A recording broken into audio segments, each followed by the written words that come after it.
आणि जैन लोकांची संघटना आणि हे एवढ्यापुरताच मर्यादित आहे. हा एक नंबरचा मराठी द्वेष्ट माणूस आहे मंगलप्रभात लोढा.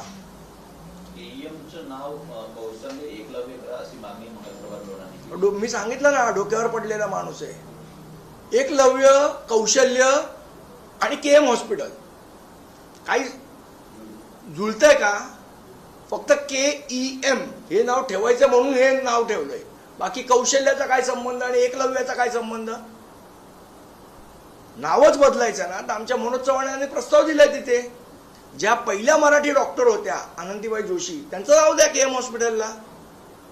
काय डोक्यावर पडलेल्या लोकांना मला मंत्री केलं भाजपने, मला काय कळत नाही. आणि सगळ्या मराठी द्वेष्टे. सर, नाशिकप्रमाणे मुंबईत देखील एक कॉर्पोरेट जिहादचं प्रकरण समोर येत आहे.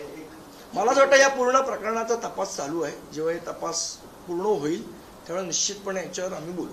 अटक देखील केलेली आहे त्या मुलाला आणि त्याचं असं म्हणणं समोर येत आहे की आजकाल हिंदू मुली या मुस्लिम मुलांना. बघा, हा प्रकाराचा तपास चालू आहे त्याच्यावर. पण मुळात जे आहे, आज जी परिस्थिती मुंबईमध्ये आहे, ज्या प्रकारे मुंबईला ड्रग्सचा विळखा पडलेला आहे. काल मला असं वाटतं स्वतः आयुक्त साहेब म्हणाले की कोणाला स्पेअर करणार नाही. पण स्पेअर करण्याचं काम चालू आहे. कदाचित देवेंद्र भारती साहेबांना हे माहीत नसेल. अजूनपर्यंत आयोजकांना चौकशीलाही तुम्ही बोलवलं नाही. आणि आयुक्त साहेब सांगतात की आम्ही वरपासून खालपर्यंत सगळ्यांना करणार. मग चौकशीला का नाही बोलवत आहे आयोजकांना? त्यांचे कुठे धागे दोरे आहेत, त्यांचे फोन चेक होत नाहीत, काहीच नाही. ते कोणाशी संपर्कामध्ये होते, त्यावेळेला काय होतं हे चेक नको करायला? चौकशी केल्याशिवाय कुठल्या कन्क्लुजनवर जाणार पोलीस?